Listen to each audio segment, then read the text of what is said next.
दोस्तों, भारत की कूटनीति में अमेरिका और रूस जैसे देश काफी महत्व रखते हैं, क्योंकि अगर हमने इन देश के साथ संतुलन नहीं बनाया तो ग्लोबल लेवल पर भारत के लिए अपने इंटरेस्ट को बचाना मुश्किल हो जाएगा। लेकिन कई समय हमें अपने पार्टनर अमेरिका को ये भी दिखाना पड़ता है कि उन्हें अपने विचारधारा भारत पर थोपने की जरूरत नहीं है। और अब ऐसा ही कुछ बांग्लादेश भी अमेरिका के साथ कर रहा है। लेकिन बांग्लादेश और अमेरिका के बीच की स्थिति भारत के मुकाबले काफी ज्यादा तनावपूर्ण है। तो चलिए समझते हैं कि आखिर बांग्लादेश और अमेरिका के बीच में ऐसा क्या हो रहा है कि रूसी नौसेना के दो शक्तिशाली एंटी सबमरीन वॉरशिप एक टैंकर जहाज के साथ बांग्लादेश पहुंच गए। दरअसल दोस्तों, लेटेस्ट रिपोर्ट के मुताबिक रूसी नौसेना की पैसिफिक फ्लीट की एक स्क्वाड्रन, जिसमें कुल 3 जहाज शामिल थे, वह बांग्लादेश के चिटगांव बंदरगाह पहुंचे। इस नेवल फ्लीट में 2 एंटी सबमरीन जहाज और एक टैंकर जहाज शामिल था। इस घटना ने पूरी दुनिया का ध्यान अपनी तरफ इसलिए खींचा क्योंकि ऐसा 50 साल के बाद हुआ जब रूसी नौसेना का कोई जहाज बांग्लादेश के बंदरगाह पर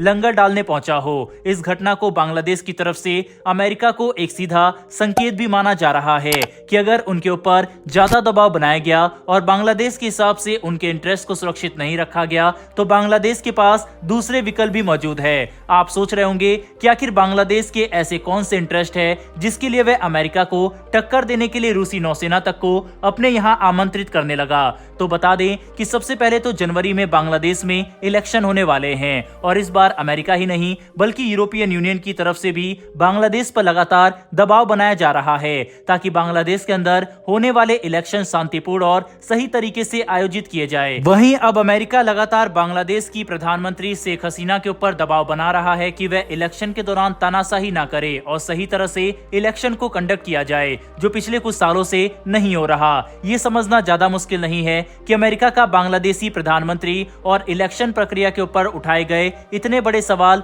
बांग्लादेश को बिल्कुल भी पसंद नहीं आ रहे, जिसकी वजह से अब अमेरिका को सबक सिखाने के लिए बांग्लादेश ने अपनी धरती पर रूसी नौसेना के युद्धपोत को आमंत्रित कर दिया, जो इस रीजन में लगातार बदल रही भू राजनीतिक समीकरण को दर्शाता है। और एक बड़ा मुद्दा ये भी है कि शेख हसीना के पिता और बांग्लादेश के संस्थापक शेख मुजीबुर रहमान के हत्यारे अमेरिका और कनाडा में आराम से जिंदगी बिता रहे हैं, जिन्हें बांग्लादेश वापस लाकर सजा देने के लिए कुछ समय पहले डिमांड भी कर रहा था। आर्टिकल का स्क्रीनशॉट भी आप अपने स्क्रीन पर देख सकते हैं। शेख हसीना चाहती हैं कि उनके पिता के हत्यारे को बांग्लादेश वापस लाकर कानून के तहत सजा दी जाए, लेकिन अमेरिका में बैठा रशीद चौधरी और कनाडा में बैठा नूर चौधरी शेख मुजीबुर रहमान की हत्या के बाद आज तक बांग्लादेश वापस नहीं भेजे जा सके, क्योंकि कनाडा का कानून है कि अगर किसी व्यक्ति को उनके होम कंट्री में मौत की सजा दी जाती है तो उसे डिपोर्ट नहीं किया जा सकता।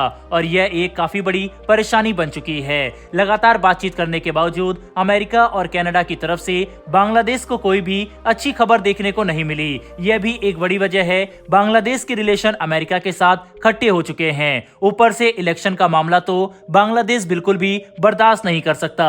बांग्लादेश में इलेक्शन के समय आगजनी और आक्रामक घटनाओं की खबरें सामने आती रहती है, जिससे अमेरिका परेशान है। और यही वजह है कि बांग्लादेश में फेयर और फ्री इलेक्शन की आवाज उठाई जा रही है, जिसके लिए अमेरिका, यूरोपियन यूनियन बांग्लादेश पर दबाव बना रहे हैं। वहीं ऊपर से मामले को खराब करते हुए अमेरिका ने एक और गलत कदम ये उठा लिया कि अमेरिका ने बांग्लादेश के पॉलिटिशियन और कुछ महत्वपूर्ण लोगों को वीजा देने में भी परेशानी शुरू कर दी। अमेरिका ने बांग्लादेश के लोगों के लिए वीजा जारी करने में रेस्ट्रिक्शन लगाना शुरू करके अपने डिप्लोमेट की सेफ्टी के ऊपर भी बातचीत की और इस इवेंट से बांग्लादेश काफी परेशान था। उन्हें गुस्सा भी आया। सबसे बड़ी बात तो यह है कि अमेरिका का ये कदम कोई पुराना नहीं बल्कि इसी साल अक्टूबर में उठाया गया था। ऐसे में शेख हसीना अमेरिका को लेकर काफी गुस्से में है और अब रूसी नौसेना के जहाज का बांग्लादेश में पहुंचना कोई हैरान करने वाली घटना नहीं लगती। ऊपर से अमेरिका के लिए बांग्लादेश और भारत में अपना प्रभाव धीरे धीरे खोते जाना इसलिए भी बड़ी परेशानी है क्योंकि अमेरिका चीन के साथ दक्षिण चीन सागर में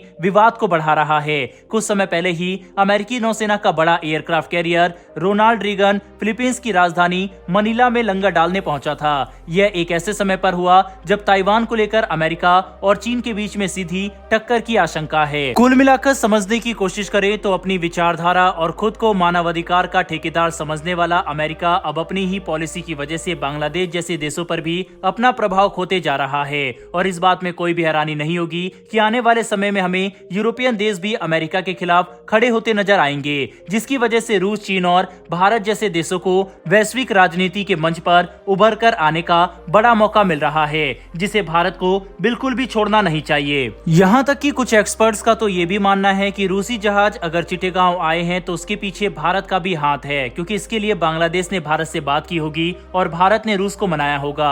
ऐसा ही कुछ 1972 के समय में भी हुआ था, जब अमेरिका ने भारत को घेरने के लिए अपने जहाज को भेजा था और उस समय भी सोवियत संघ ने अपने जहाज को भारत की रक्षा के लिए भेजा था। और अब ऐसा ही कुछ बांग्लादेश के लिए रूस कर रहा है। इस घटना के ऊपर दोस्तों आपकी क्या राय है, कमेंट बॉक्स में लिखकर जरूर बताइएगा। फिर मिलेंगे डिफेंस और वर्ल्ड अफेयर से जुड़ी ऐसी एक नई वीडियो के साथ। धन्यवाद। जय हिंद।